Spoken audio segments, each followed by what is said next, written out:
I'm not going home! Let the games begin. They've proven they're the best. Of Naked and Afraid. With my bare hand. Now, the toughest survival competition on the planet is back. Yes! And more cutthroat than ever. This time, you either have the skills or you don't. To put 14 elite survivalists to the ultimate test. In an all-out battle of skill for 45 days in Africa's Munzwa Valley. To crown the best of the best. Yes! And win $100,000. This is what I live for! Yeah! Failure means elimination. This challenge will weed out the weak. Who will rise? This is $100,000 on the line. Who will fall? Makes me feel like such an outcast. This is the best of the best, with only one winner. And who will be the last one standing? I came here to win!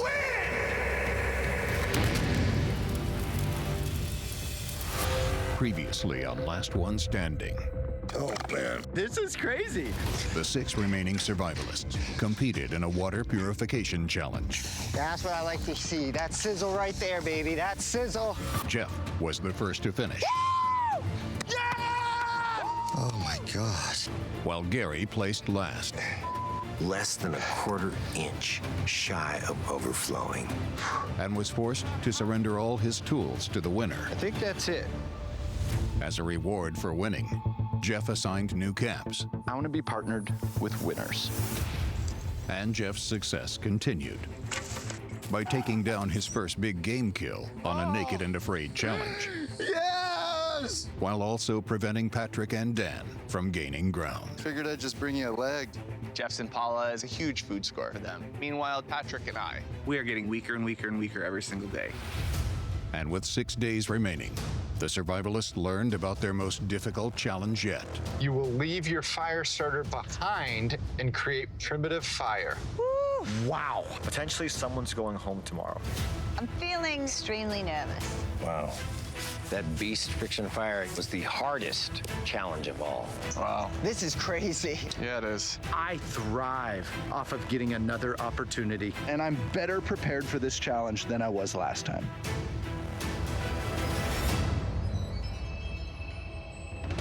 On the previous Last One Standing, this challenge on day 40 was the friction fire. But it wasn't just day 40. We had day 40, 41, and 42 to try to get it done. This scroll is bringing back a lot of memories for me. Here I am again, facing primitive fire. And we all know how that went last time. I've run out of time. My challenge is over. It's friction fire once again, and I'm committed to making it to the final 3. That map makes me happy. All right. Yep. There's a certain element of skill to friction fire, but then there's a certain element of being able to muscle through as well. So I'm gonna need all of the little tricks of the trade that I know about primitive fire making to get me through this challenge.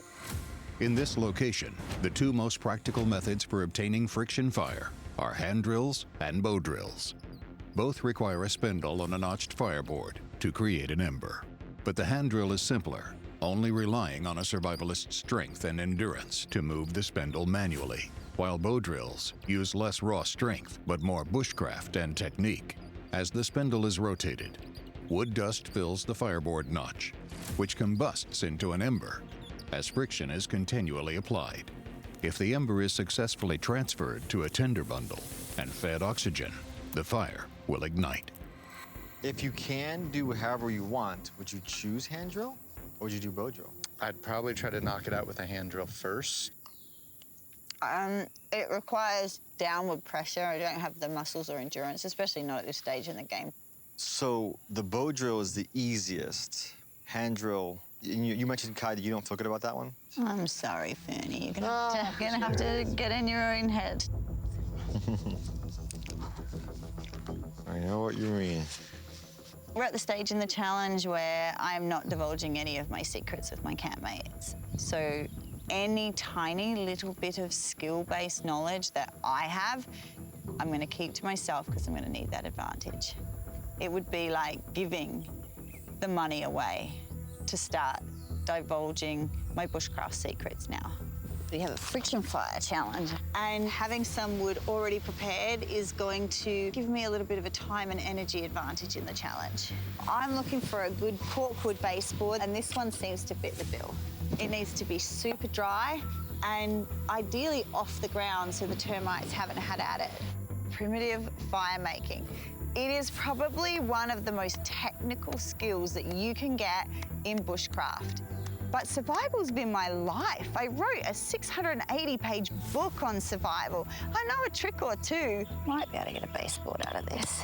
The best way that I can make friction fire is the bow drill.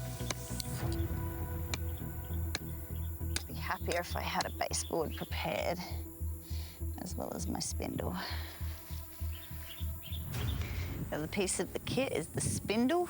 Not happy with how wobbly this is looking, so paring this down, trying to make it the most straight spindle I can. This challenge, I want to come out of it successful. I put a lot of pressure on myself because I am the only female out here now, and women everywhere who maybe doubt whether they're strong enough or skilled enough can see that they absolutely are. And I really hope that seeing what I can achieve inspires young girls and women that you can forge your own path if no one's leading the way.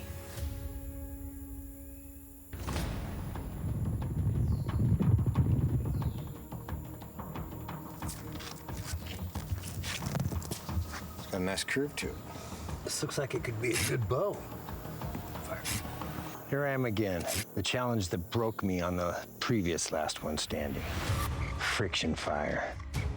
I was the first one to get the first 3 embers. I almost won it. We got an ember, people. That is beautiful. But when I dropped it in the nest, I didn't make my nest good enough. Gosh damn it. I toiled for 3 days. My body can't do anymore. It wiped me out. It sent me home. I am definitely set up more for success this time around. The previous last one standing was misty and moist and humid, and I was able to get embers in that environment. But here, the grasses are dry and ready to ignite. Some of my wicking material from the torch challenge. It could happen in hours, and it could happen in days. But I'm gonna make it into the final battle to be the last one standing. Got myself a bow.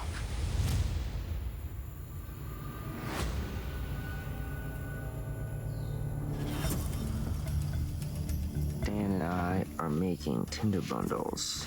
Can you think of a more difficult thing than friction fire? More difficult? No. Yeah, you know, I've never done friction fire before. When I was on Castaways, we were trying friction fire. It's starting to catch. Yep, this is the moment when confident people stop. Smells like campfire, right? I didn't succeed there, but it was such a humid, wet environment. This is a much more conducive environment.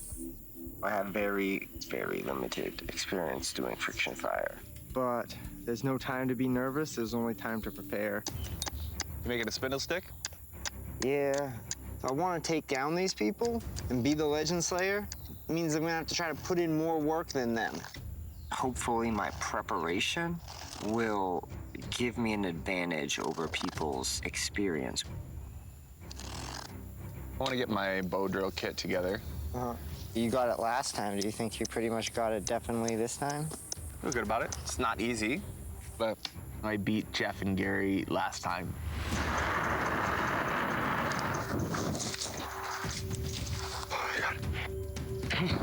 Oh my God! Now I feel like I have something to prove.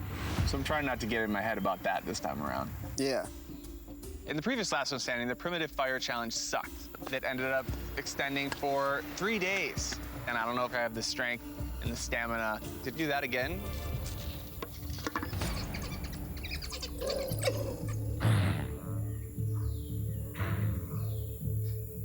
So what I'm doing here is I'm creating a tinder bundle to take into day 40 tomorrow. I've had nightmares following the previous last one standing. That friction fire was the only thing between myself and victory and $100,000. This year, I'm gonna make sure that does not happen. So what I'm doing is I am creating a hand drill set. I remember from the previous last one standing, I got eliminated because I could not get the bow drill started. So I think if I do this hand drill, which is what the local indigenous tribes do out here, I think that will give me an advantage and potentially get me to start a fire first. This is cork wood. It's soft wood. It's perfect for a baseboard. A hand drill can create an ember faster than a bow drill, but its ember is generally smaller and not as hot, requiring a proper tinder bundle to achieve fire. I found a feverberry tree, which I got 2 poles from. That's all you need for a hand drill fire here in Africa is the right materials and some know-how. Part of my strategy is to try to outthink everyone else out here. The finger holds is an adaptation of the hand drill. Now, the hand drill is more difficult than the bow drill. It requires more strength, it requires more effort. However, I've been eating impala for days now after my kill. I think I have the strength to knock out a hand drill fire here in South Africa. It's proof. My spindle and my baseboard wood combinations, they work.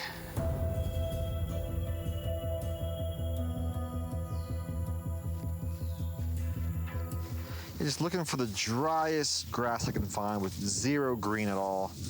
You want to make this like a no-brainer that's gonna ignite really, really easily. I'm feeling a mix of emotions. I'm feeling excited. I'm also realizing that my end may be near. I mean, these are really, really competent survivalists, but I really don't want to go home yet. At this point in the challenge, you want to be as prepared as possible.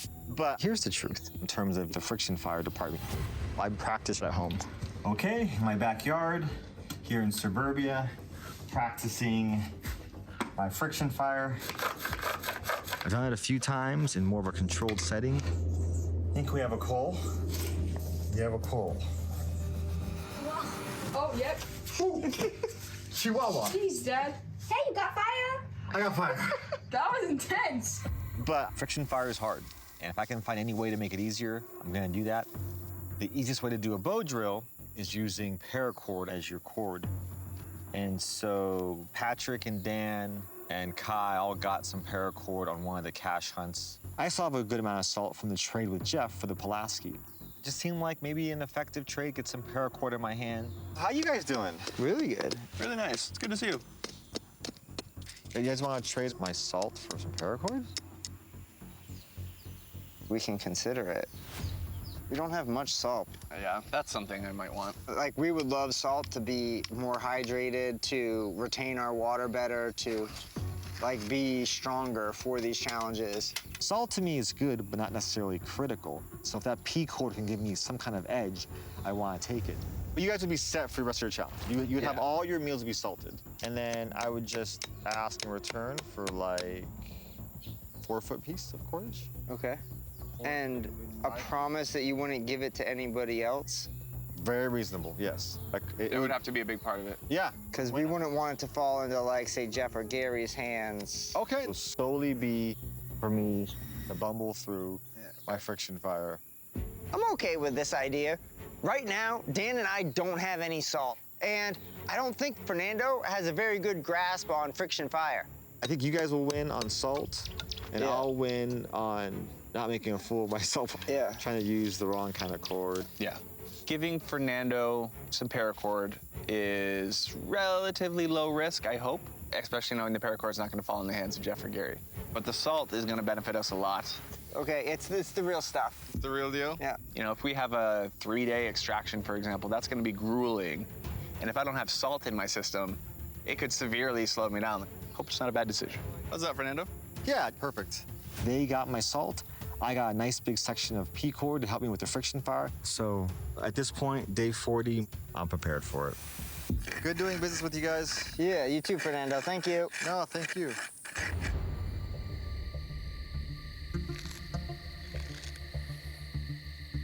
Night 39 right now. I'm prepared with friction fire now. I've been getting materials together, but I'm up against a pretty intense competition out here, so I don't know. As grueling as last year was, a little worried this year is going to be exactly the same.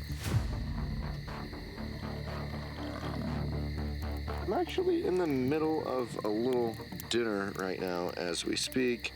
Got to dip it in some salt here.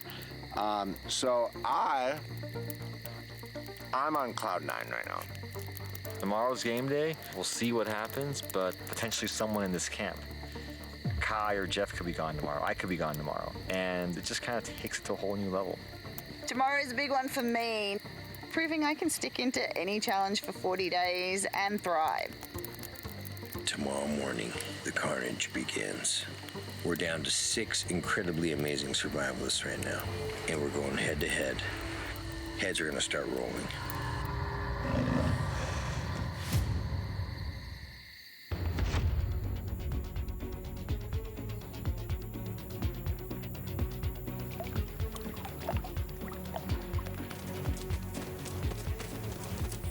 Looking like a nice day.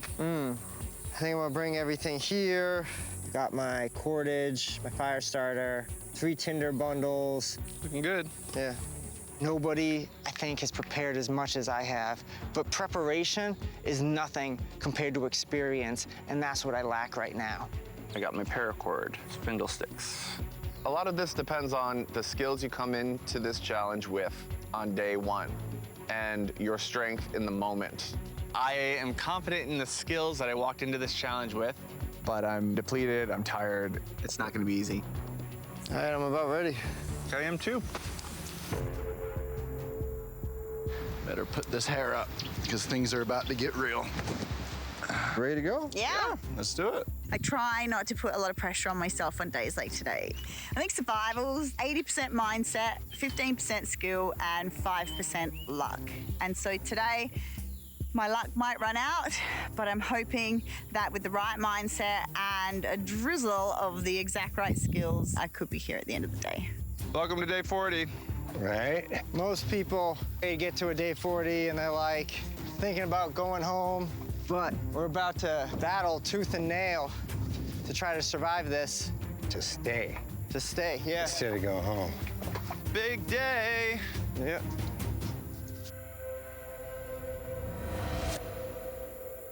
Look at that tree. Wow. Oh, it's go time. Wow. Check it out, everybody. My gosh. Wow, this is a big day. Wow. All right, the moment of truth. I've got the jitters. To become the last one standing, survivalists will attempt to build a fire using any friction method they choose. Okay. Woo. All 6 competitors have been given a fire ring. To complete the challenge, they must establish fire within their ring and then use it to ignite a hanging rope, releasing a scroll, which advances them to the final stage of the competition. Give them up. Before beginning, all survivalists must surrender their fire starters, which they will not be getting back. The friction fire they create must last throughout the rest of the competition.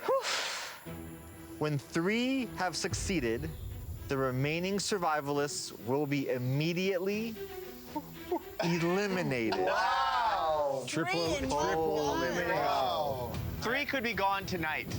I feel sick. My heart is in my throat. This is the moment. If things go my way, I may be moving on tonight. All I can do is my absolute best. Damn. This is unbelievable. This could be the first triple elimination ever in a single day. Half of us will be going home. Your challenge starts now.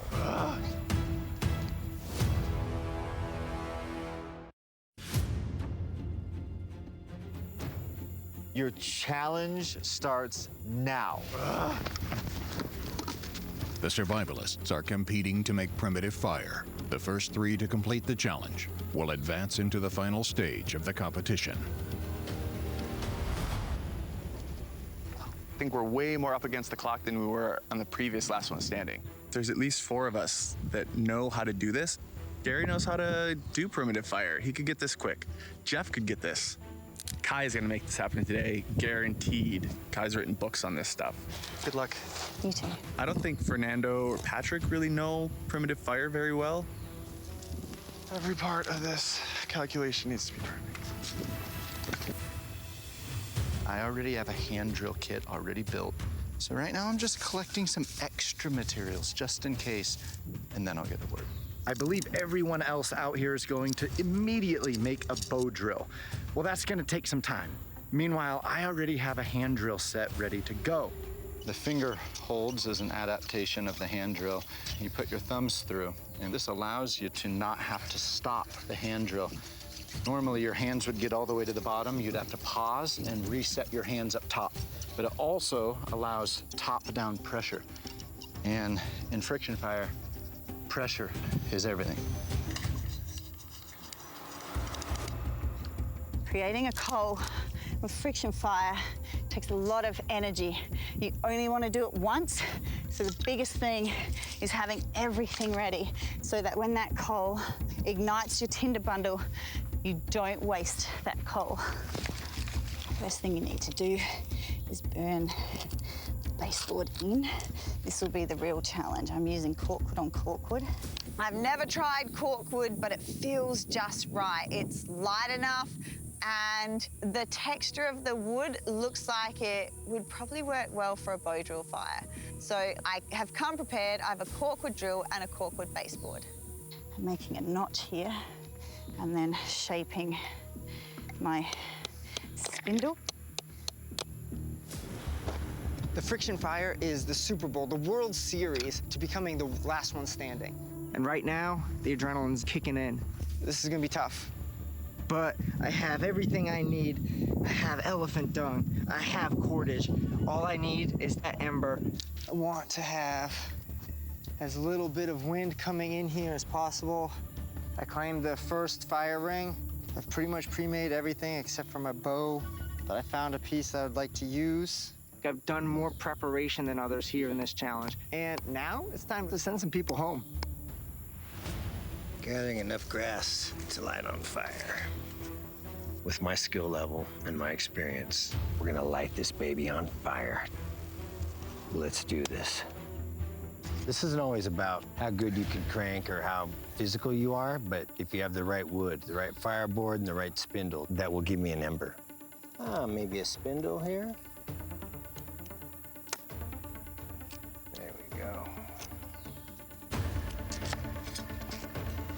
Part of my strategy was to kind of get away from the group. If I was going to be in that chaos with the other survivalists, it would have been a huge distraction. So I make my workstation a good 50 yards away. I fully admit I'm no friction fire expert by any means, but I'm a firefighter, and I definitely do understand fire and the fire triangle and what it takes for combustion to occur. You have to make heat by making this friction. This is a corkwood tree. For me, the bow drill is the easiest friction fire method out there. The first thing I'm looking for is the right fireboard, the right softer wood that's gonna be able to create those dust embers and create a coal. Just gonna try to get this thing processed to a good size. Okay, that's getting there. Now I need to get the actual bow for the bow drill, preferably green so it can kind of have some flex. Okay, this is my bow. I'm looking for a harder, straight stick for my spindle. Okay. Now, a lot of people use a short bow when they're doing friction fire, but a longer bow, you need to do less strokes.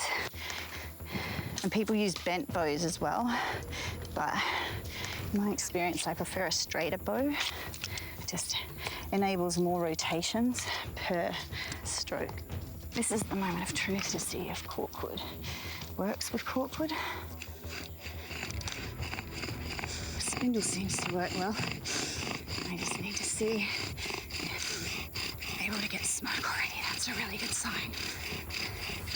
That's a really good sign. I was the second runner-up last season. I'm the one to beat. I have the target on my back. I think this year it's gonna be down to the wire. Last year it took days. So I need to make this fire quick 3 people could get this today. So you have to be slow and methodical, but you're also up against the clock. Right now, I'm just trying to get the tension right for what I want. I would love to find some bamboo around here to make a bamboo saw, but a bow drill is what I'm gonna have to use here in Africa, it looks like.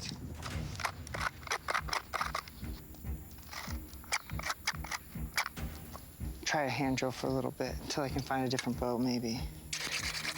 Right now, I'm just kind of testing it out. I got a little bit of darkness inside there, but this is definitely energy consuming. But I know I have the right wood. This is the only variable. If this wood's good for this hearth board, you want your fireboard to be softer wood, which I found the right tree, this corkwood.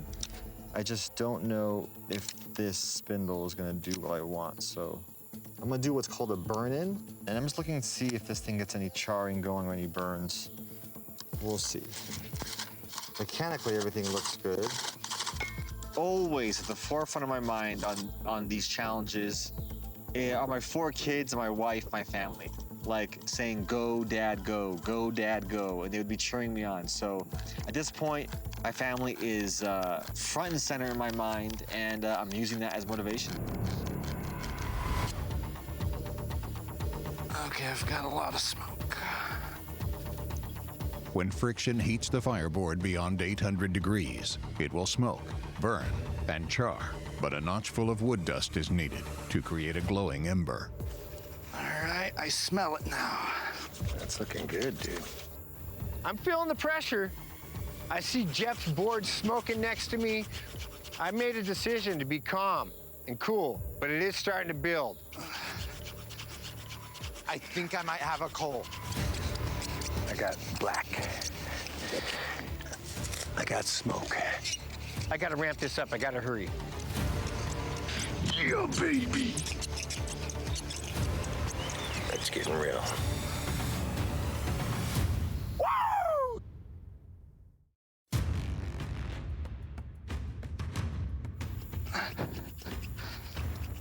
I think I might have a coal. I got smoke. I pick up my tinder bundle, I blow into it, and the coal goes out. Damn. Come on, man. It's gonna be a problem. I was getting smoke and my fireboard fell apart. Had to crack down it. Now I have to build another one. Oh, that was close. But I have about 3 or 4 minutes to get the coal before the drill tip becomes so charred that it hardens. The hardness increases over time, and when the hardness increases, it stopped burning properly through my baseboard. I'm gonna stay strong, I'm gonna stay confident, and I know I have all the skills in the world to make it happen. Just take your time with it. Just need to feel that knot with dust.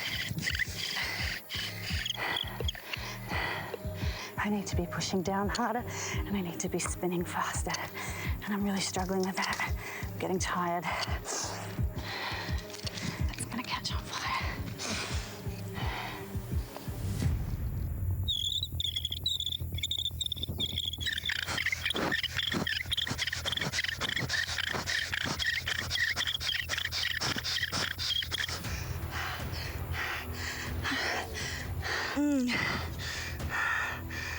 The coal's gone out, but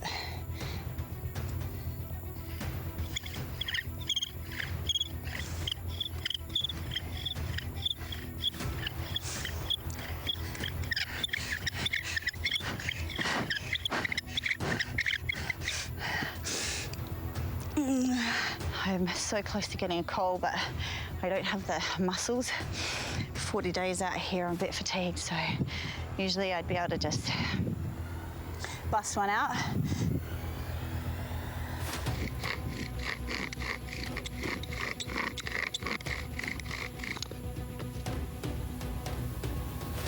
A lot of smoke, no ember.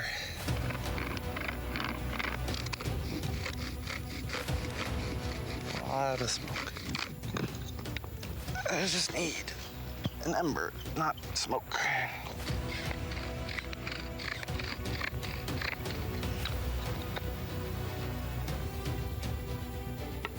There's an ember in there. I kind of messed it up trying to transfer the ember. I had an ember. That's so good. It's such a good sign. This is nothing like last time. I've already gotten an ember, which is blowing my mind. I know I can get another one, but I just need to be able to move quickly with it and not snuff out any sort of coal. Crucial step is transferring the coal to your tinder bundle and getting that going. One little gust of wind in the wrong direction can kill it. Learned a lesson from that.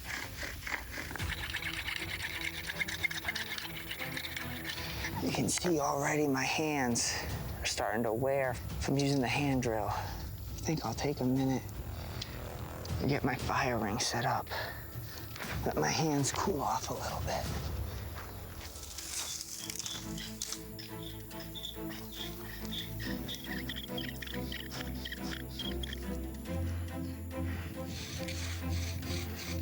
After looking and seeing how quickly some of the other competitors are going to get friction fire, I'm a bit nervous.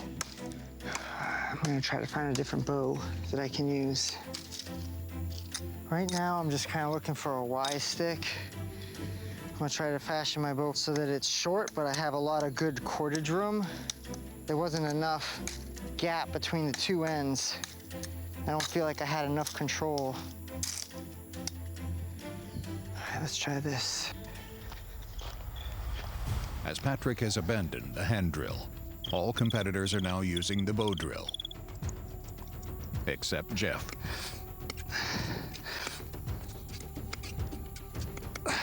Filling up with hot ash.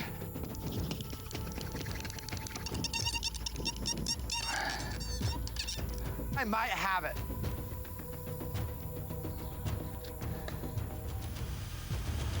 That was really close. The thing with a hand drill is your hands can only take so much. And so I only have a few more tries before I have to abandon the hand drill and go to a bow drill. Getting another fireboard.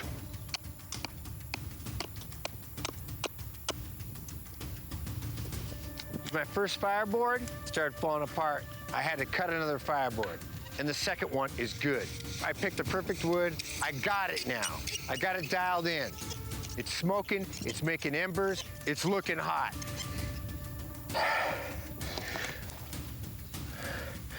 Time for Daddy to spanky.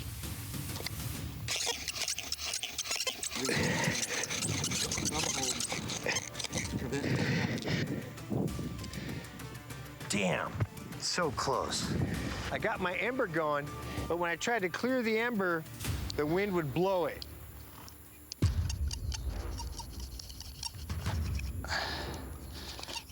The risk I took was the hand drill. I could have potentially won this challenge. My hands are now officially shot from the hand drill, so I've got to switch to a bow drill to save my hands. Now that I have to build a bow drill, now I'm at a disadvantage, and I'm gonna have to go fast. I almost had it with my hand drill technique, almost. Now I'm on the search for a good, long, nice bow. Glad I made that trade for the paracord. We have smoke. Nobody panic, but we have smoke. Even though I'm getting some smoke, I'm getting some friction, I still feel like I have a long way to go. If some miracle I get an ember, I need to have some stuff ready to go. And I'm a long way away from fire. I don't want to, kid myself.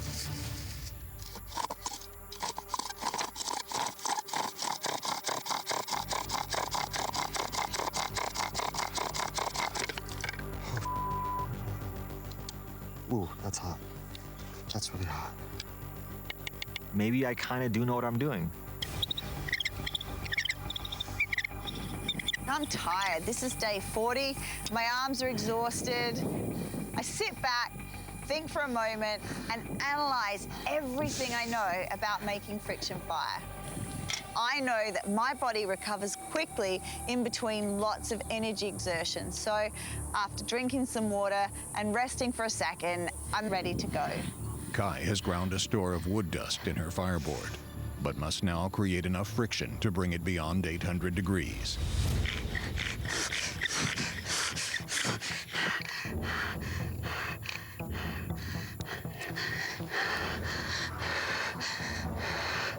Okay, I've got a call. Please, wind. Just. All right, I'll just let that build. Let that burn.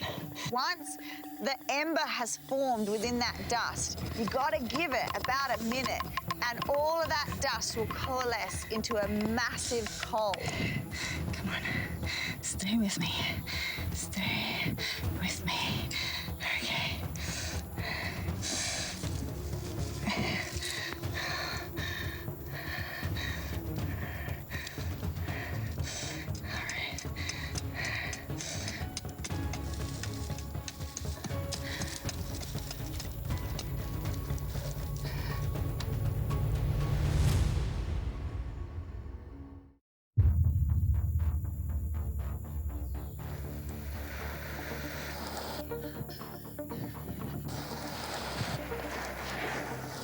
As I'm blowing, I hear the most beautiful sound. It's almost like a purr of the ember catching the tinder. And you can just tell that you've nailed the coal and you've nailed the tinder. I've got flames. Kai, you did it. You did it. Not over till it's over, baby.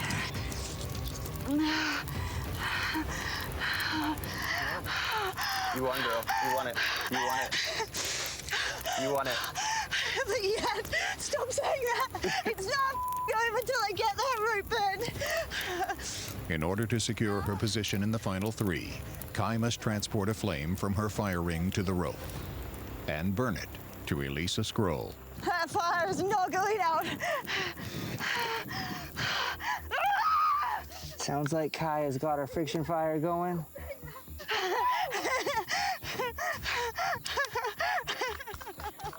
Today could be my last day. Can I give you one yet? Can I give you one? Yes. Okay, go. Congratulations. Awesome job, Kai. Okay. You did it. I'm just gonna try and wrap some bark and leaves around this to create a torch. It's the wind that's blowing to me at the moment.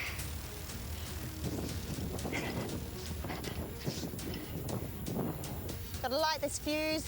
Come on now. Come on now. Yes! Yes! Yes! Yes! Yes! Yes! Oh my goodness!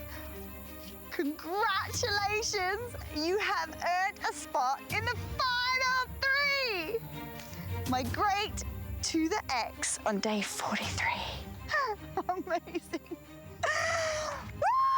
Woo! Yes, I'm feeling so pumped right now. I made it. I got friction fire. Primitive fire is one of the most feared things amongst survivalists out here, but it's what I do. It's my life. These are the things I'm out doing in the afternoons and evenings.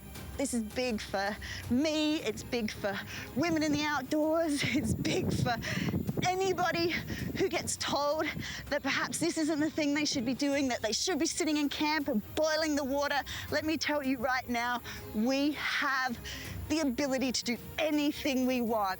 I'm over the moon. I'm ecstatic. I'm here, and it looks like I'm here to stay. Hell yeah, Kai. Yes! Friggin' fire! With Kai securing her spot, there are now only 2 scrolls left for the remaining 5 competitors.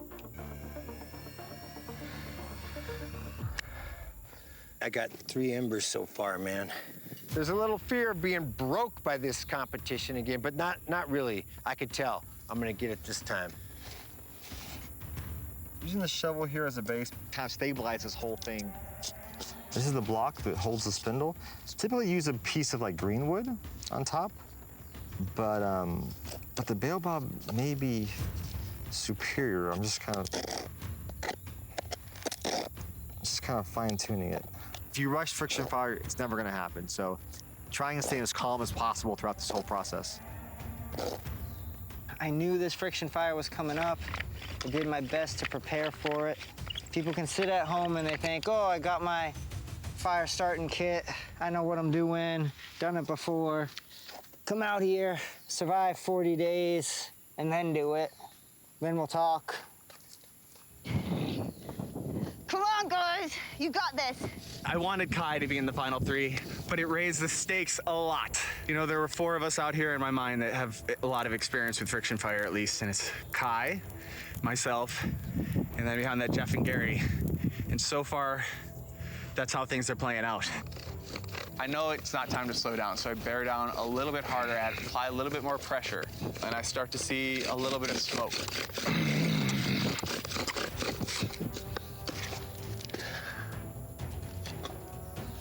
Got an ember? So I take the piece of ember, I bring the bird's nest over, transfer it over. Just a few puffs.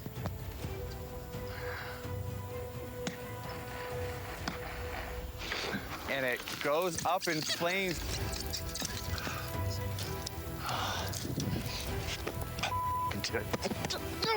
Yes!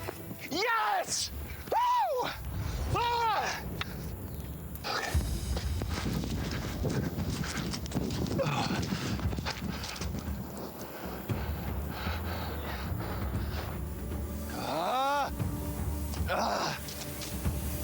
Woo! Yes! Yes! Ah, I did it! The stakes are so high today. I am the only one here that completed friction fire in the previous last one standing. And I got it today in no time. And I'm still in shock. Ah! Ah! Now 2 of the 3 spots are taken, and the rest of us, we're fighting for the final spot. Ah! I believe it's gonna be either Gary or me. May the best man win. There's only 1 spot left.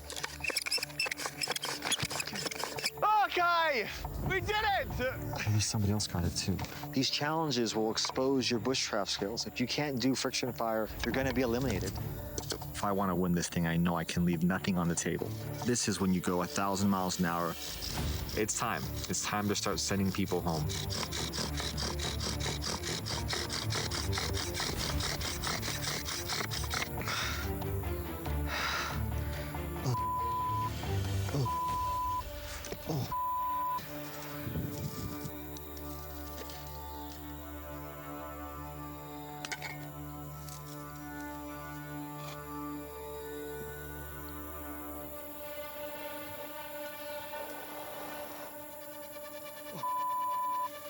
Oh my God, I have fire. Okay. I got the hot coal and the fire. I was just completely shocked. It caught me off guard. I didn't really thought about my plan to carry the fire to the actual fire ring 50 yards away. Baobab. Good old baobab fruit shell came in handy, put the fire in there.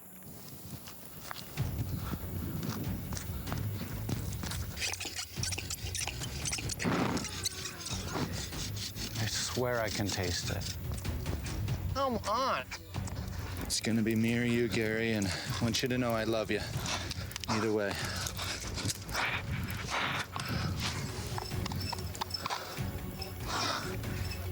Fernando. Yeah. Oh my God. I have a little small coal the size of a head of a needle that's slowly glowing. I can't believe what I'm seeing, Fernando. Fernando. I don't know. You better work fast, Fern. You see this? I'm gonna have a coal here. Oh my God! What? I'm thinking, Fernando, where'd you get this fire? right? Like, surely you didn't just start a friction fire for the first time in your life in the first 1 hour on the biggest challenge in Naked and Afraid history. Oh, God, I'm so close. But you know what? Fernando hasn't ignited his string yet to get his scroll down. I still have a chance. Okay, I'm gonna have one here. I'm pounding out this coal. I'm pounding it out. It's smoking. Black soot is flying in the air. This is a coal here. I know I'm neck and neck with Jeff at this point, but the goal is to get this fire to the actual rope holding the map. I got a coal. Oh my God, no. Oh, crap.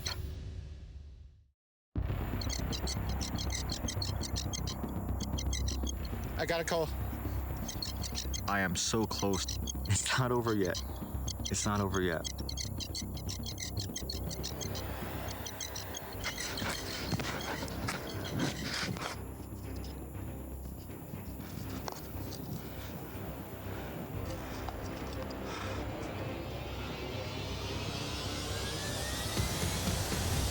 Oh my God. Oh my God. Fernando. Oh my God. Oh my God. Oh my Fernando, I just got a coal. Oh my God. Is it done? It's done. You made it, final 3. You did it. This is really, really surprising. It's emotional, like it's a lot of feelings right now. You did it, buddy. I didn't think I had a chance, but I never gave up. I never gave up. If I had not started with my hand drill fire technique and went straight to the bow drill, not only would I have gotten in the top 3, I would have finished first. Because from the time I started the bow drill to the time I got my coal was 30 seconds. Oh my God. Oh, wow, Fernando. Wow, it's over. I knew that it was gonna be fast, but I didn't know it was gonna be that fast. Oh my God. It's already over. I'm going home. Fernando, congratulations. Oh my God. Here I am again, going home on the same challenge, friction fire. You got it? You got it. You got it, man! Oh my God. Oh my God. So, you know, at the forefront of my mind is always my kids and wanting to be a good role model. I think they may be surprised that Dad's in this final 3. Kids, if I can tell you anything, just hopefully I'm an example for you guys. That's all. Fernando, 3 words. Minivan my ass! Good job, buddy! Thank you, buddy. Good job! Thank you. Fernando, he's funny. He drives a minivan. I think that's his cover. He's an amazing survivalist and of legendary status for sure now. And it was an honor to be out here with all of them. Fernando, the fireman, made the fire! In your final 3? Ready? I'm so happy. You did it! What a good route. What a good route. Bernie, Bernie. what are you doing? Who are you? Who are you? I understand. Who are you in a past life? Guys. Gary. Good job, dude. Love you, brother. Hey, what a journey. Right? What a good job, guys. Yeah. I'm disappointed in the result, but I just have to admit to myself that I wasn't the best out here on this last one standing. I wasn't. I got beat by folks that use better strategy. Come on, guys. Let's congratulate these 3. Good job. Good job, all of you. I'm not gonna be the legend slayer. I'm not the one that took down Gary or Jeff. But I had so much fun talking trash, fighting, and battling my way through this challenge. You guys are a bunch of badasses. It's been a frustration and a pleasure to battle against you guys. Me and you especially. Yeah, oh yeah. It was a lot of fun working with all of you. It was an honor to do it with you guys on this challenge, on this game y'all fought field. hard. And the greatest honor that you guys can do for us is give this your absolute all. Don't leave anything on the field. Compete with one another, and may the best one win. This triple elimination got real fast. We have so much respect for each other. And seeing Jeff, seeing Patrick, seeing Gary walk off, it really hit home how far we've come. All right, let's get out of here. Damn. Disappointed that I didn't make it all the way to the end. I was hoping to leave here the last one standing, the ace. But I'm walking out of here the marksman. I took the head off of a squirrel from a good distance. Oh, you got him. My first bow kill. I was the first to get the arrow through the ring the size of a tea plate. It did it! Okay, now we're hugging. And then I brought down an impala. I got it. I got it. I've rounded out my legacy as a legend in the naked and afraid world. People ask me if I get the respect I deserve. It took a while, but finally, I think I do now. But I'm not retired. No way. So? You just might see me back in the fight. I'm still hungry to be the last one standing. Bye, Africa. It's been a pleasure. I started this challenge as a newbie. I'm a backpacker. I'm an athlete. But after battling some of the best survivalists, making it to day 40, I think I'm pretty close to being a legend myself now. I got the biggest kill with a bow. We're eating meat tonight. Oh, yeah. Got the biggest fish on a fishing line. Woo! Ah! Yeah! And you know what? I'm leaving this challenge with a head held high. I kicked ass. I sent a lot of people home. I love the way that I played this challenge. And next time, I'm gonna take it all the way.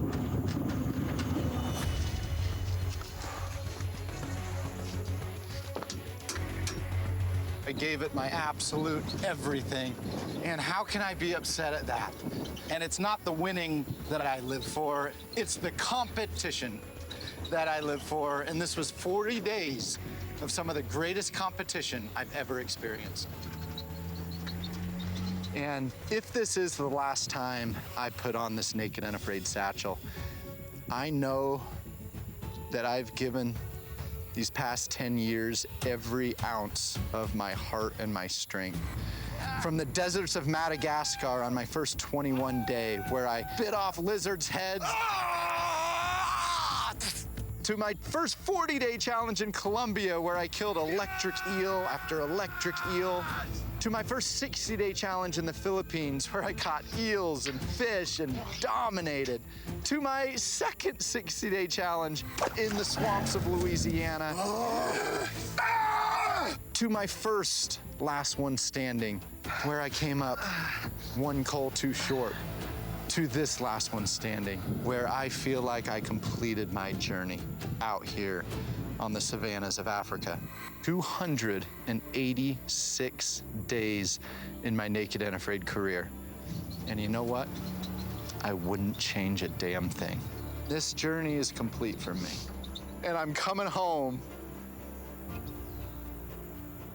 And I'm coming home for one last time.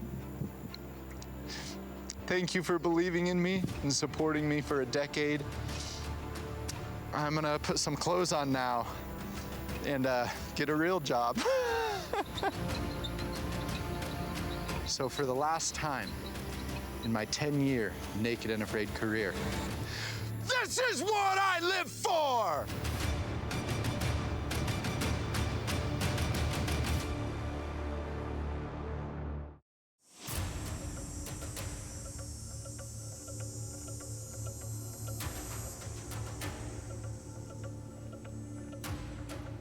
It's settling in, like everything's totally changed now. You We've know, been halved. And I'm still in shock. Bear with me. It's incredible. Kai and Fernando and myself are an interesting trio going into the final three. Welcome to Buffalo Camp. I'm happy to be here. Because each of us has our own distinct strengths and weaknesses. Let's get this fire smoking again. Kai has by far the most primitive bushcraft skills of any of us, more than Fernando and myself combined. Looks like I'm gonna be here for longer than 40 days after all. Looks like it. Wow. She's stiff competition. I should be terrified. We should get a pot heated up, huh? Yeah. Eat some hot food. Yeah. Fernando, underdog, he's like a dark horse. He keeps coming into these competitions and killing it. And he's smart, fit and strong and has a lot of endurance. I'm so hungry. My survival skills right now are sharper than they've ever been. And now the big challenge is to put yourself in a good headspace and be able to use your analytical mind and think calmly and execute a plan. 43, 44, 45 are gonna be huge. May the best man or woman win.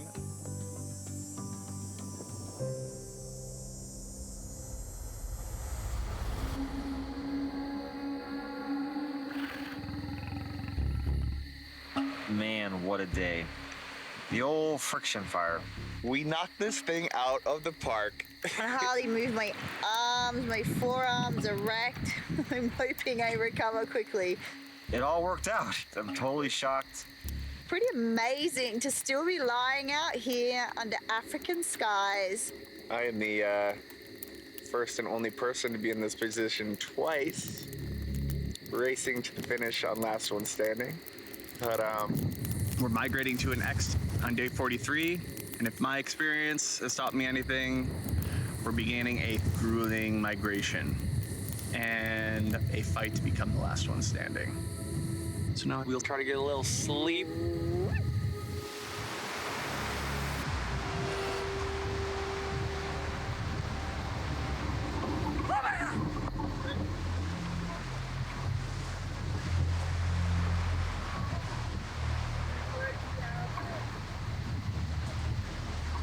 Watch out, it's probably on the bed still somewhere. Oh. It was in the bed. Buffalo Camp to medic. Copy. Where's that? It's on my thumb. Hey, Kai just got stung by a scorpion on her thumb, and she's in some pretty good pain. It was in this bed part. We don't have eyes on the scorpion yet. On our way. Thank you. South Africa is home to over 130 scorpion species. Parabuthus, commonly known as the thick-tailed scorpion, release highly toxic venom with their sting, which can cause intense pain, labored breathing, increased heart rate, and potential cardiac arrest.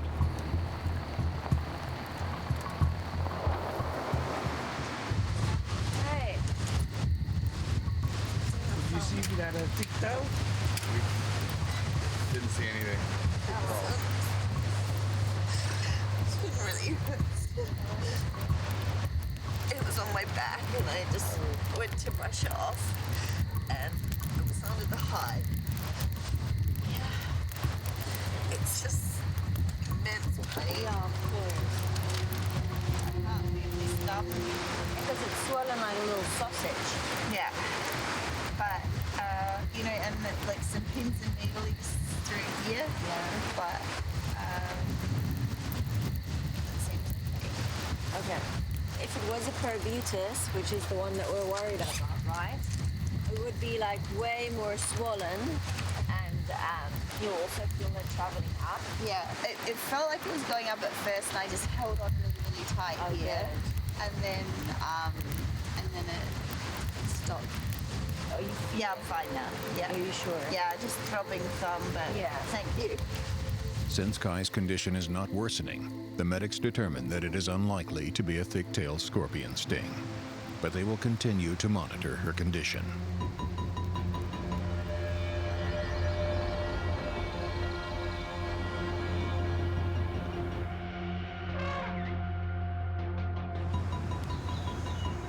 I feel like the swelling's gone through my entire body, including my eyes. That was the most pain I can ever remember feeling in my life, honestly. I was really scared. That thumb, all I could do was hold it here and just try to create more pain on myself in a different part of the body to just alleviate the pain in my thumb. That's the type of injury that could get you tapped out of this competition. But I don't wish that on anybody. I don't want people to leave for medical reasons, you know. I want to win against someone at their best. I'm gonna make a backpack today. Yeah. For the big migration tomorrow. Since I got this scorpion bite, and I just want to see if it affects my shooting. Knowing that we have a grueling hike to our camp tomorrow, plus the probability of some really ferocious elimination challenges is daunting. And at the moment, I can't hold any tools in this hand due to this incredible hot, painful stinging, even if I just touch like this lightly. So I can't tie knots as fast. I can't use tools as well.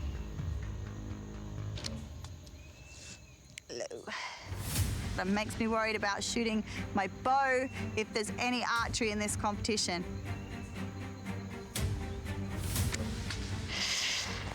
An injury on my thumb is going to inhibit me from doing my best, but I'm going to fight right to the end. Ow, it stings.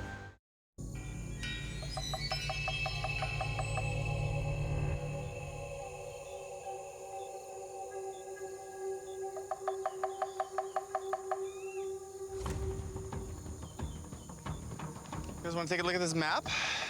Yeah. Today's the day. This is our big migration day. All right. Migrate to the X on day 43. Having a look from the pond here, I reckon that was those mountains you can see in the distance. The ones you sit in the wallow and you look off and you see that That's a beautiful long peak. way away. It's far away. I know. It's far away.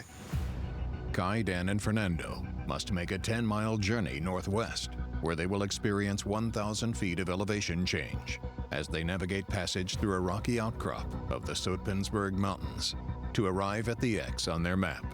There they will establish camp together for the final time. But their higher altitude also carries the threat of violent rain and 50-mile-per-hour windstorms. The migration is upon us, and it is a very, very long one. There's a lot to bring and a lot of ground to cover. Kilometers and kilometers and kilometers in the hot sun, and it's going to ruin us. So we all carry our own coals, our own water. I'm going to use pot to carry the coal in, so.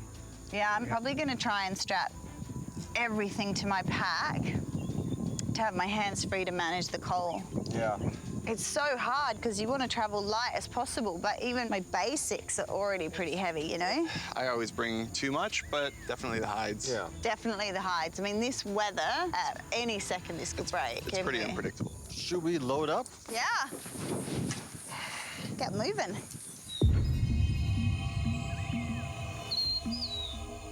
You guys ready? Wow, we look like hobo cave people.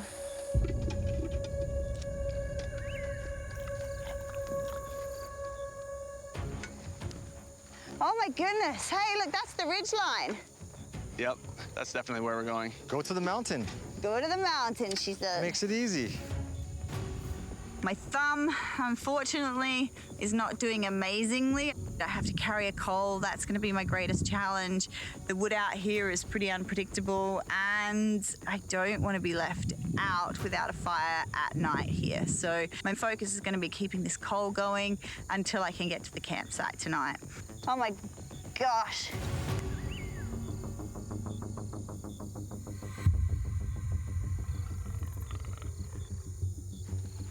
Hike is crazy. Yeah. It's the elevation gain. I'm feeling this one. How's everyone's coals doing? They're going. Like, my coals are still going, but only because I keep feeding them. Yeah. Whew. Careful here. Kind of treacherous. Whoa. Yeah. Yeah, don't stand on that rock, Fanny. Okay. At this point in the challenge, we're so close to the end. You want to make sure you don't get hurt. But on this trek, it's so hard because both our hands are occupied. We have heavy packs with all of our assets. And on top of that, we're carrying coals to continue fire at our next camp. It's rough. Wow. Wow. It's pretty amazing. When I'm looking out, and all I can see is the cliffside of Aribi Gorge and the previous last one standing, and remembering the race straight to the top. I just have to stay in touch with Dan up this hill. If he puts any more time on me, then I'm gonna struggle to get him beat. Last year when we finally got up to the top, it was the ending. Oh, really? It was the end, it was the end. Come on. I'm having a little trouble. Look over and Waz is doing good. Pull through. Yes! Yeah! I'm feeling so much better than I did on day 43 in that challenge, but I'm up against some pretty fierce competition with Kai and Fernando. I came so close on the previous last one standing, and I'm going to fight like hell to be the winner. Shall we proceed? Yeah. Alrighty. Well, this looks like rhino dung, right? Does look like rhino dung. So many wild animals out here. We got to start thinking about safety for tonight. We need to set up a boma or something out here. Oh, man, this is the most walking we've done in this entire challenge, I feel like. Gotta be getting there. This appears to be the spot on the map. Yeah. We have less than a half an hour before the sun goes down. We need to get working on this boma ASAP. Else we're going to be in trouble. I'm going to get a fire going with my coal. How about we use all 3 of our coals? Excellent. That's perfect. Ooh, they are hot. There they are. The sun's going down. There is a lot to accomplish. Have to fortify a boma around us, a wall of thorns, keep out the predators. There we go. Because once that sun sets and you can't see anything, sun goes down, it gets real fast. We're kind of down the home stretch, and we're getting ready to hunker in for the evening. I think it's pretty good. Oh my goodness, okay. I know I'm exhausted. I'm worried about these clouds, so I'm gonna get a fair pile of firewood just in case. Sounds good.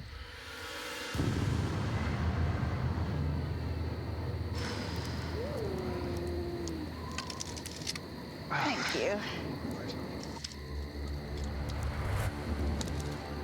I hate to alarm you both, but there is definitely lightning over there. Oh, is it I'm coming this watching way? it. The clouds don't seem to be building, so maybe it'll just skirt around us.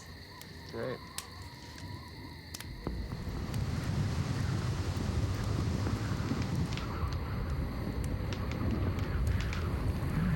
There's the wind.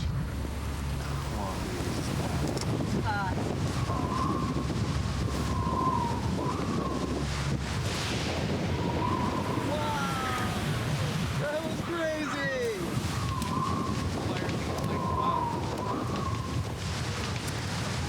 Okay, here.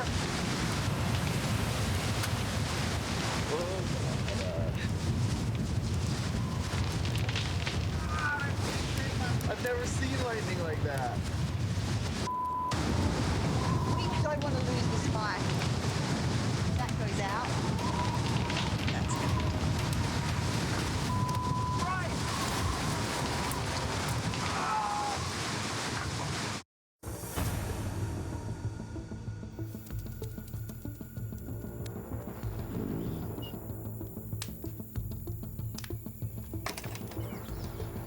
Oh, what a night, man. Interesting night. Wild windstorm. Cycloning the sparks around. That was a doozy. That was great. Loved that. Last night was a true naked and afraid, just classic night where you're just suffering. Kind of felt fitting. One last kick you in the gut type of night. Good. All set. Let's get the show on the road. This leg of the competitors' final 10-mile journey will push them southwest to a giant baobab tree, where instructions for the next phase of the competition await. It's kind of crazy to be walking up to this one, knowing it's one of the last. Yeah, I'm keen to get in and get it done.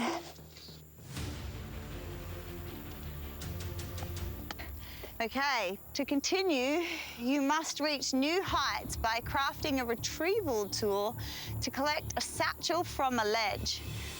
The survivalists are tasked with building a boomstick noose hook to retrieve a satchel hanging 20 feet along a cliff face. Okay. Interesting. Wow.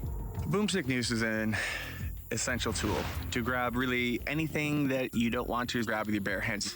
Here I've got my 12-foot boomstick. I've also got my vine, natural vine that was completely woven, and that's gonna be the noose at one end, and I'm gonna pull it from the other end once that's around the gator's neck.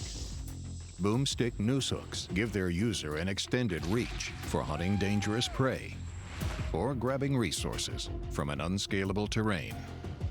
The faster you collect the satchel, the larger head start you'll gain on day 45. Each survivalist will spend their final night of the competition in their own boma, spaced a quarter-mile apart.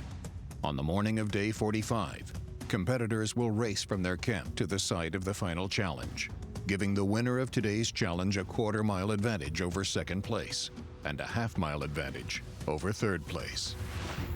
That's going to be valuable for me. I don't even know what the final challenge is going to be, so I'm trying to prepare for the unpreparable, and that time advantage could be the difference between winning and losing that 100,000. Yeah, they're gonna reward how fast you do this for tomorrow. I lost the previous last one standing by seconds. That's gonna be the difference between the winner and loser easily. So we're camping separate tonight. Wow. Every advantage I give myself now is a huge advantage tomorrow. Your challenge starts now. All right. Wow. A boomstick is crafted by using a long, straight branch with a Y on one end and securing a noose hook to the top. Another rope or additional cordage is attached to the end of the noose and runs back to the survivalist's hands. A finished boomstick is required to approach the cliff face. Competitors must build a tool they estimate is long enough and fashion a noose capable of fitting around the satchel. Once achieved, they must pull the cord to cinch the noose closed and lift the satchel down. Already I'm thinking, what do I have? What do I need? How can I make this happen?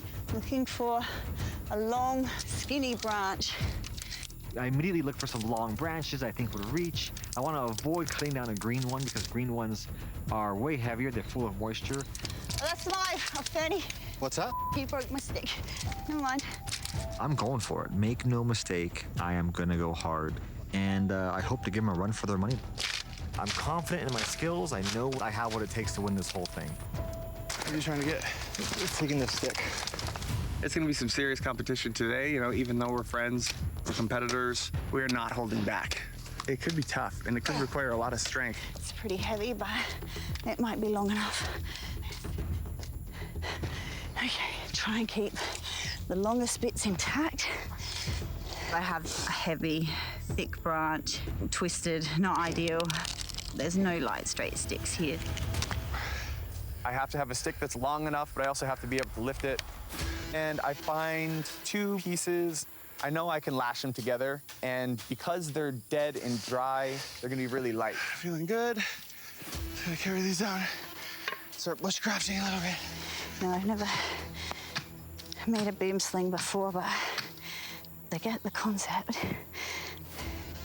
Have years of practicing this stuff.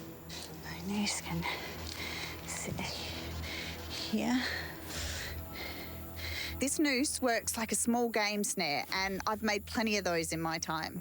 I can just pull that. Okay.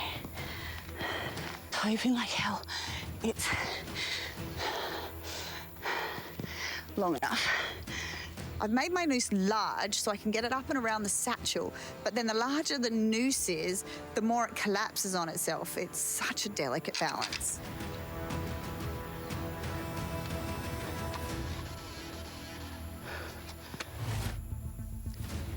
Just trying to now construct the actual mechanism. So the key to a boomstick is to first attach your rope to the very, very top to kind of anchor it. And then you want to attach some kind of noose that you can control from the bottom of the stick.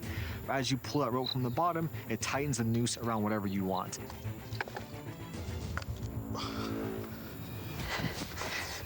I run up to the ledge and Kai is already there, so I know I have to make up time quick.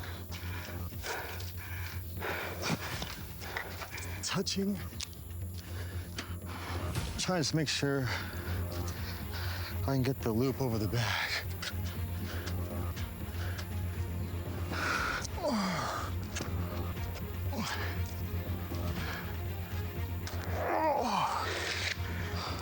Okay, come on. It's gonna...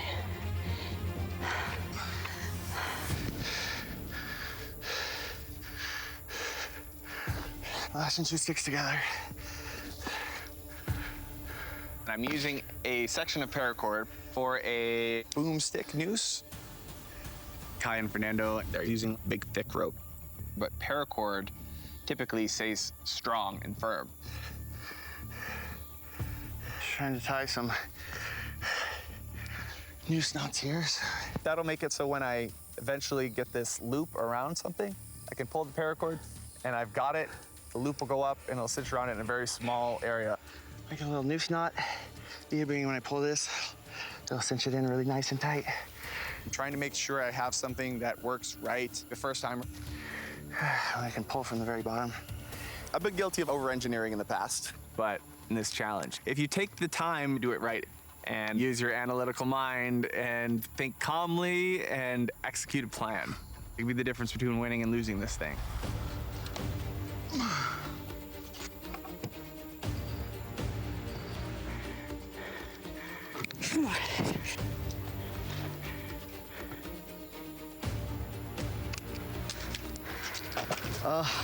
I am definitely fatigued.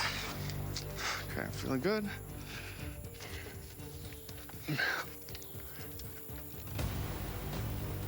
I noticed Kai and Fern are really struggling with their huge branches. They seem like they're getting tired. They're not getting it yet. They seem stressed out.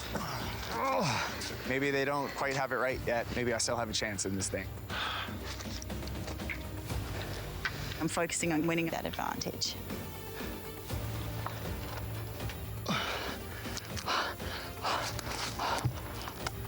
Here we go, here we go.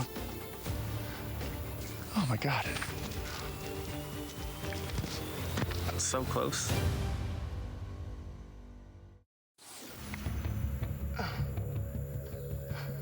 Okay, get it around the whole entire thing.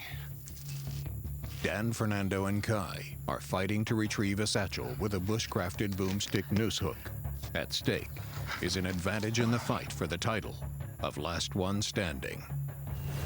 The first place finisher will camp a quarter-mile closer to tomorrow's final challenge than the second place finisher, and a half-mile closer than the last place finisher.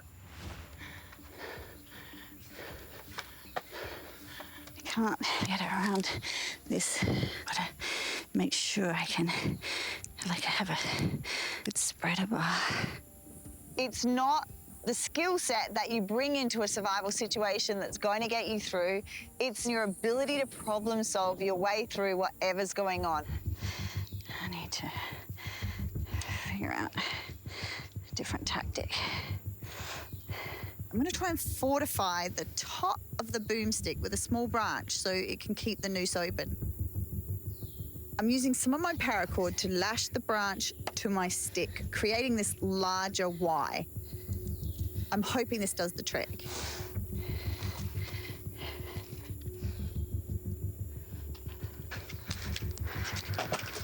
I have to push myself because these two, I know, will fight to gain any advantage they can, and I wouldn't hold it against them.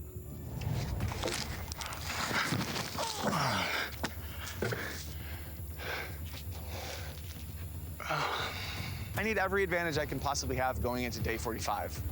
Getting close. Got it? I'm able to get the noose up and around thing. And I get the noose around the satchel. Oh, yes, yes, yes, yes, yes.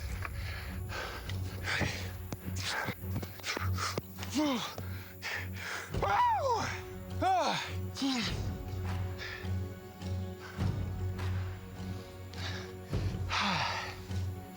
I did it. I did it. God, that wasn't easy. Dan gets his down, and that puts the pressure on a little bit more because now I know first place has already been taken care of. Dan is ahead of me. But this challenge isn't over till it's over. What do we have here?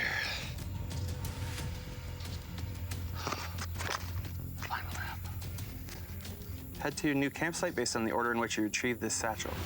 As the first to finish, Dan is rewarded with the campsite closest to the final challenge location. On day 45, proceed to the lake on this map.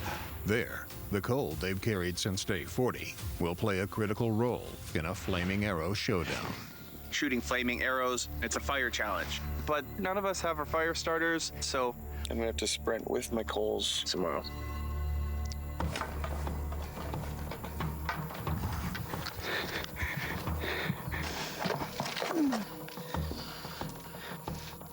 shelter me. Every time I fail to get the satchel, I have to fix my noose. This is coming down to the line. I know this challenge has no elimination component, but the stakes are high. We are so close to the end, and third place finish would handicap me for tomorrow's day 45 final challenge. I went with a really, really long down and dead branch, thinking it would help me kind of like get up there faster and make sure I wouldn't have to put it over my head as much, but it's just too heavy. I can't really maneuver it very well. It's really making my shoulders tired.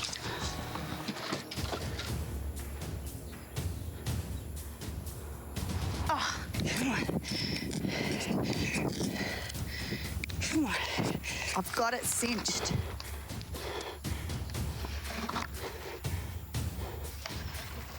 Now I have to figure out how to get it off the catch.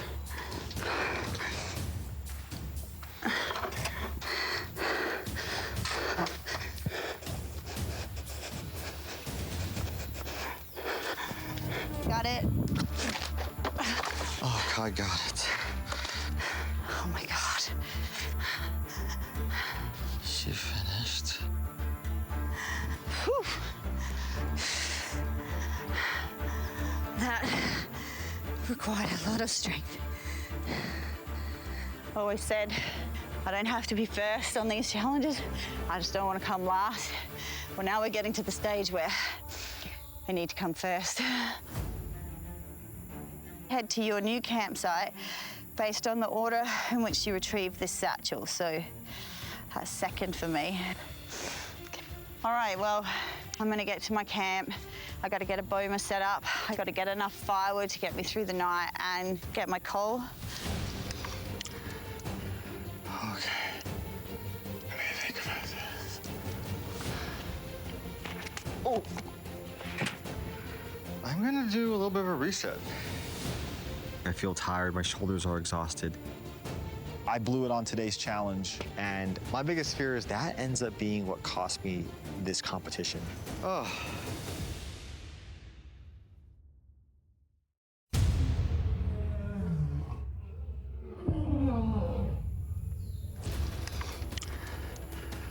Okay. Oh! I'm getting tired. I'm gonna get a straighter stick, smaller, lighter, and just do this more methodically. I'm getting there. I'm feeling good. Almost there. I burned up way too much energy with that heavy stick, and I really just lost so much time. But no excuses. The one thing that's carried me throughout this entire challenge has been a positive attitude. I have to suck it up and compete. So this is a much smaller stick and smaller string. But this stick is very weak, so I have to be very careful. Oh.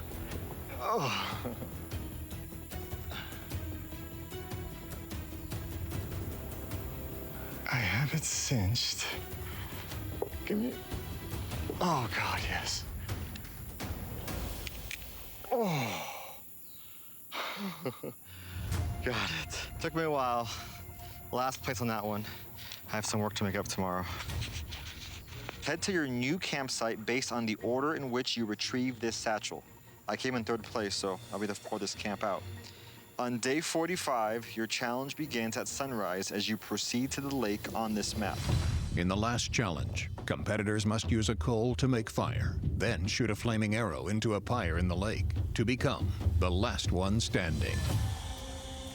This is not going to deter me at all from giving it all I have tomorrow on day 45. I'm going to be a little bit behind everyone else. I'm still going to come out of my camp 100 miles an hour. Anything can happen. But at the same time, I feel a tad bit vulnerable with no fire starter. And so keeping the coal going is critical. All right, I need to get to my camp.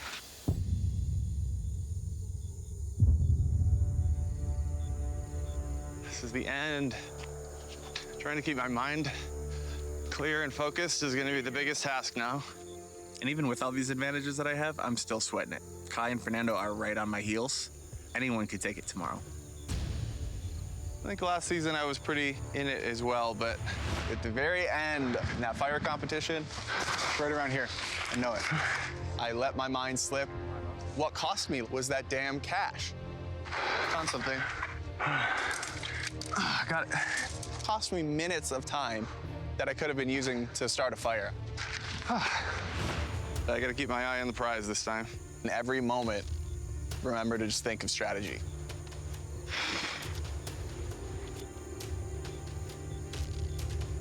Bulls are doing great. This coal is, crucial, to say the least. Wow, first step. Fun place to sleep tonight. I think under this tree is probably the best bet.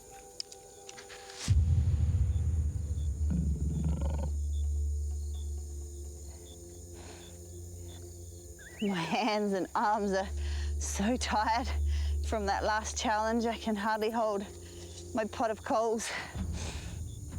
It's an honor to be a female in the final three. Even though I've written a whole bunch of books about survival and I've done some of the roughest Naked and Afraid challenges, I've only ever done a 21-day challenge. Now I'm making it to day 45 and I couldn't be prouder. I'm gonna fight as hard as I can for the title of Last One Standing and hopefully come out of it successful. Home sweet home. First thing I need to do is make sure I can get a fire going before this coal goes out.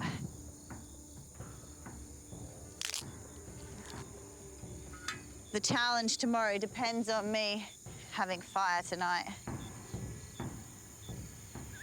There we go.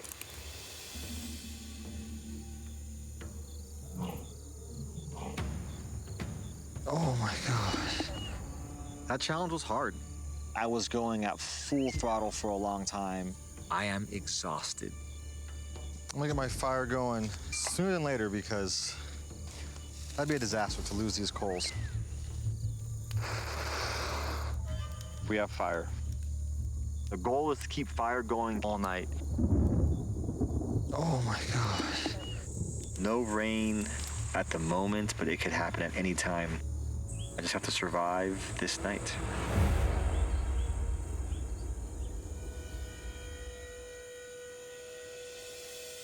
Night of day 44. Competition tomorrow decides who the winner is. There's been a lot racing through my head in moments like this. When you're calorie depleted and tired, didn't sleep at all last night, barely. In all of these challenges, I think of all the people that I've lost in my life. Even during the competition sometimes when I just need a little encouragement and they give me strength. I lost, my mom at a young age, other, cousins who I grew up with. They would be absolutely shocked and so proud to see the things I'm accomplishing out here. And to be in the final stage of this competition, it's just sort of an immense source of strength for me. All right, last night, I'm solo here in my boma. The night before the grand challenge. Feels so good just to kind of be in my own thoughts. I'm missing my family like crazy. I think about my wife and my 4 kids nonstop. Doing this for them, trying to make them proud, and I'm using that as motivation. I'm gonna give it all I got. The more I think about this challenge, the more I think it could still be anyone's. Even with a little bit of a head start that Dan gained. I feel like I've proven my bushcraft and survival skills. In 5 challenges, no tap outs, and some of the harshest environments in the world. I've walked the miles, I've fought the fights over and over and over and over again. And lately I've come in 1st, 2nd, or 3rd in every challenge. The next one's the one to come first in. And right now, I'm strong, I'm ready.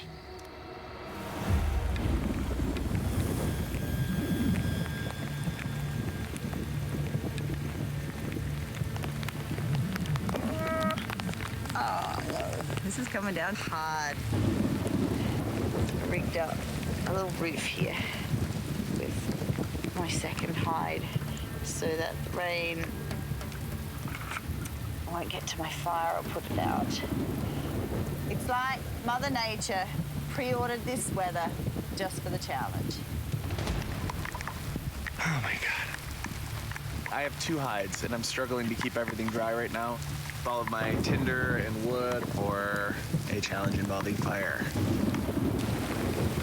This sucks. It doesn't stop raining.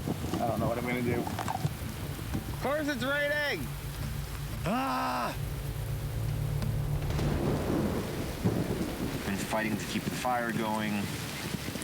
Not much sleep at all. I have to make a roof overhead to counteract the rain. Cold going is critical. I don't want to run any kind of risk not having a fire. Oh my God. I can suffer in a rainstorm at night. But if my fire goes out, this competition is done. Please, please, please, please, please, please, please, please, please. Oh my goodness.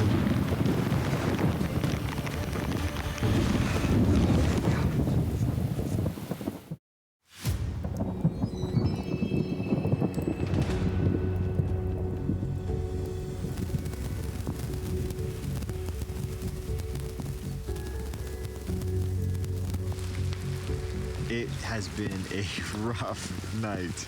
Like last night, just rainstorm, freezing cold, just sleeping in a big mud pit. Not even sleeping, who am I kidding? It's gonna be interesting. The flaming arrow thing seemed much more feasible when it was sunny.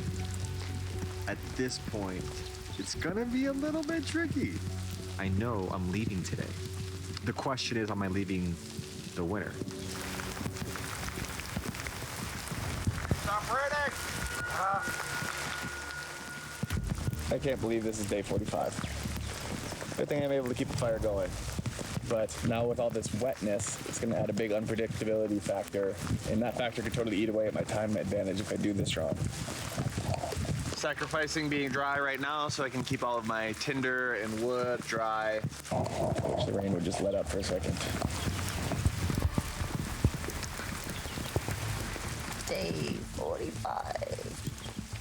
This day will decide who is the last one standing. Africa, you were brutal last night. Luckily, I managed to keep my fire raging. My nifty little hide roof. Part of my strategy today is throwing out some kindling. Otherwise, definitely not going to be able to get a fire going.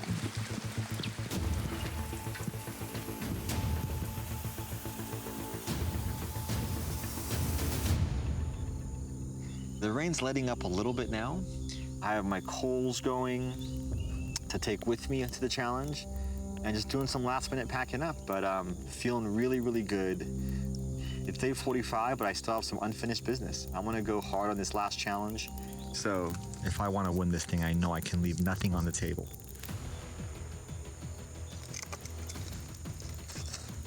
Coal. Need to be fast, so I'm gonna go without water. Even though I'm closest, I still need every advantage I can get, so I still need to go as fast as I possibly can. Go time.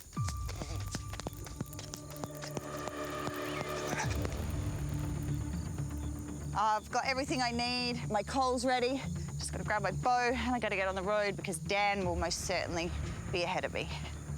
But with my preparation and the fire-making materials, I might be able to get the jump on him. Add one more coal. Time to go. Dan, Kai, and Fernando race to the final challenge location, each a quarter-mile apart. With the increased difficulty of wet conditions, competitors must still use their coals to build a fire in order to ignite the flaming arrows provided. Okay. 30 yards from each of their stations is an 8-foot-tall floating pyre. The first person to send their arrow into the pyre and set it ablaze will earn a perfect 10.0 PSR, the $100,000 prize, and the title of Last One Standing.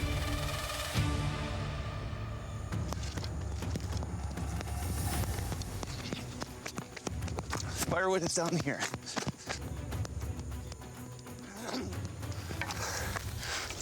firewood I need. Adrenaline is coursing through my veins so hard right now. Gotta get the firewood before I get down there. I don't want to be the runner-up again. I want to win it this time, and this is my shot. Time to build a fire. I can do this. I'm exhausted already. I'm just processing that I have to do a challenge that involves shooting flaming arrows at a pyre. But the first thing I have to do is get a fire going that's stable that I can light my arrows off of. And everything is wet. Everything is wet.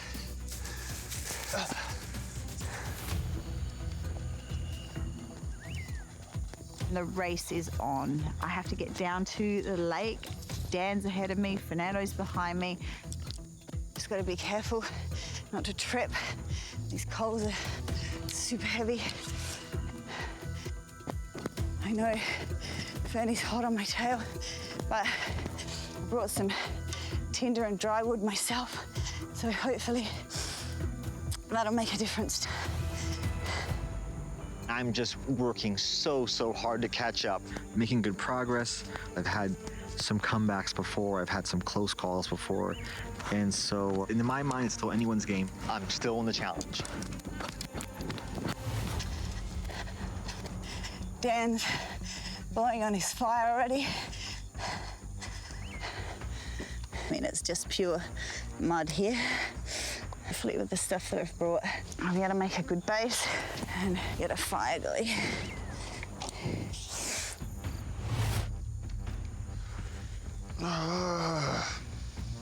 I'm standing in mud, everything is soaked, and I have a ton of fire starting materials, but I don't have a lot of good wood.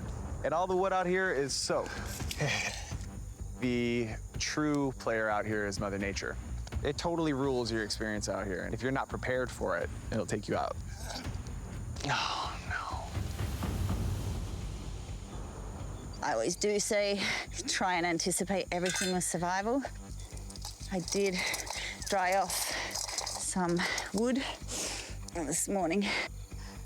Once you've done wet season in the Amazon, this is nothing. There's no way I'm gonna make it through without a fire. And there's not a lot of dry wood. Could be a challenge. Yes! I've got fire. I'm stoked. Okay, well, that's the fire.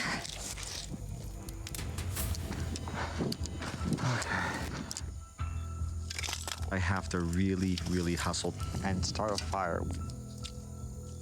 Come on, David.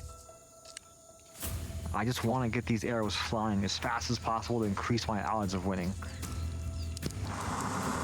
Fire is proving to be one of the trickier parts of this. Oh my God. That time advantage from came closer. Come in as handy as I thought it might. Why is fire hard? Okay, well, next step is the arrows. I need to make sure I keep this fire blazing though. This fire is going to be key. That's an on fire arrow. I can do it.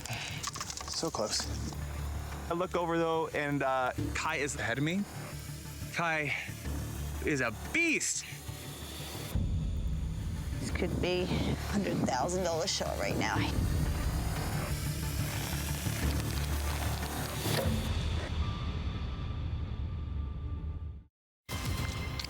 It's pretty heavy, but it might be long enough. Oh. For this competition, the PSR, or Primitive Survival Rating, weighs an individual's survival skills and items collected to determine the likelihood of becoming the last one standing. This is coming down to the line. Oh. Yes. Dan used his problem-solving skills to cinch first place with his boomstick noose. Wow! securing an important distance advantage over his competitors for the final challenge. Go time. His PSR rises from 9.7 to 9.8. It's not over yet. It's not over yet. Fernando shocked the other competitors and himself Oh my God. in the primitive fire challenge, sending Jeff, Gary, and Patrick home. Fernando, the fireman, made the fire! Now he's scrambling to make up time in the final challenge. Time to go. His PSR rises from a 9.0 to a 9.3. Kai's bushcraft and preparation led to a first-place finish in the friction fire competition. And also gave her an edge in the flaming arrow challenge. Next step is the arrows. Her PSR rises from 9.6 to 9.7. This could be a $100,000 shot right now. To see all of the Survivalists PSR rankings, head over to facebook.com/nakedandafraid.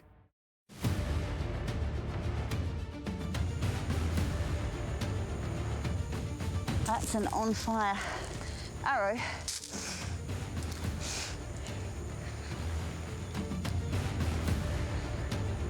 I can do it. I can do it. Right, I just need to get to the left. Got it. I see fire going for some people. I don't know how long I have to baby that fire. That's gonna be a constant process. There we go, there we go, there we go. Okay, so my fire is lit. I'm still in this.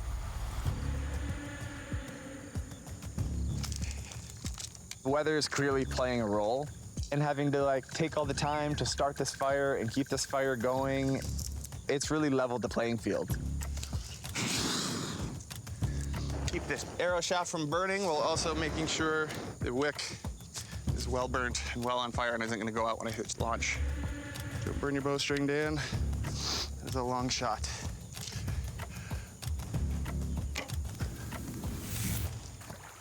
Not even close. I gotta pull back more. I have a lot of calibrating to do because there's a lot of heavy weight on the end of this arrow that I'm not used to. Yeah, this is gonna be a full force shot for sure.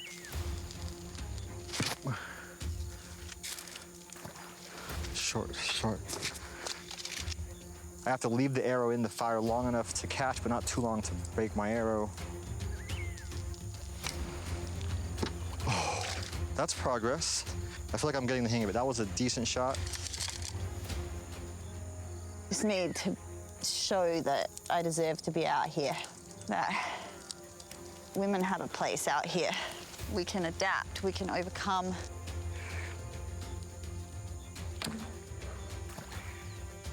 Okay, that's a better shot. Perfect aim, just a touch high. Oh my God.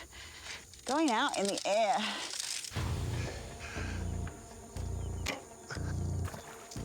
I gotta arch more. Right now with these bows, it's not about the amount of power that I'm pulling back with, it's about the angle, the trajectory. I gotta pay attention to the angle I'm using.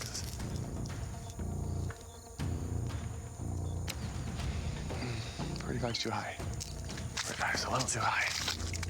But I'm honing it in, I think.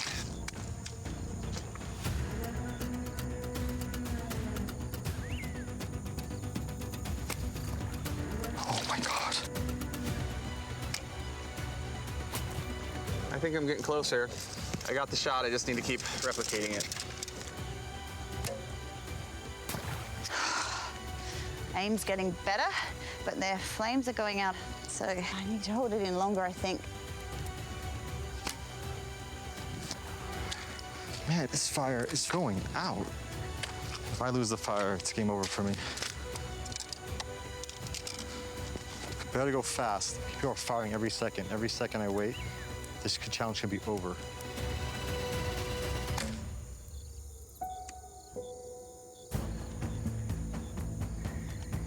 I I just hit the base of the pyre. It's still going out though midair. It was a perfect shot right in the base of the pyre.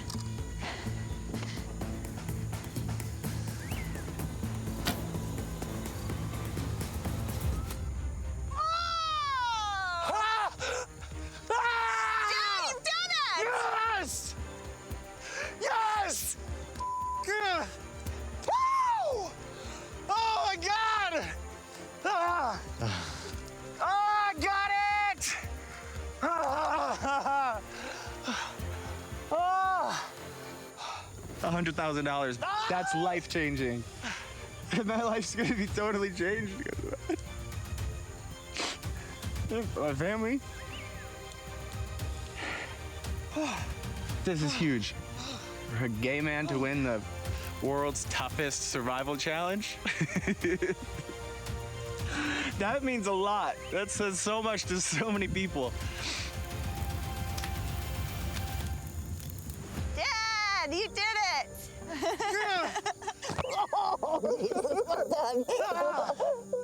It's a bittersweet feeling. I'm so happy for Dan, but I'm really disappointed because it was so close for me. Dan, congratulations, buddy. So happy for you. I can honestly say I wouldn't do anything differently. I left everything on the table on this last challenge, but Dan is an amazing bow hunter. He's good. He's so good. He has very, very few weak links when it comes to survival. So the fact that Dan won this, I'm so happy for him and not even surprised. He deserves it. Oh, looks like your ride's coming. I'll take it. Enjoy. Yeah. Take care. You deserve it. Congratulations, buddy. Enjoy your ride out of here, man.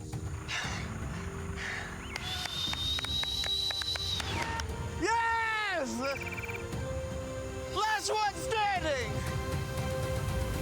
This is redemption for me. This is coming back again, my second time around. Last time I lost by seconds. It feels amazing. Woo! I started out on a 14-day fan challenge. Woo! Got one.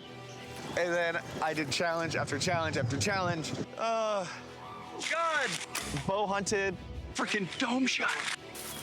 I've been adaptable, and I've learned a lot about surviving out here. I shed so much blood, so much tears on every single challenge. Oh my God! And it was all just one massive road leading me to the top. I went from a fan to #1. I can't believe this! Oh. What a journey. I truly didn't imagine I would be one arrow away in the final 3 of winning this whole competition. But here I am, day 45. Every challenge, I rose to the occasion. If this last one standing taught me anything, is that I know what I'm doing. I did. I'm a firefighter, I'm a dad, I'm a husband. But also, I can finally say that I'm much more of a survivalist than I ever thought I was. All right. Well, I wanted to come out here, do my best, leave it all on the table, and I feel proud. Ah, yes! I don't think I could have put any more into this challenge. I've had black eyes, I've been bruised, I've been burnt, I've been battered. There is no token about this female. And I think I really proved that women can be amazing out here. Woo! These challenges over the years have become much bigger than myself. As a queer person, you don't see yourself represented in the survival community often. And over the years, I've gotten messages from people telling me what a difference it made in their lives to see a gay man out here on these challenges. And now I not only did well, I just won. Woo! I am beyond proud of myself. Last one standing!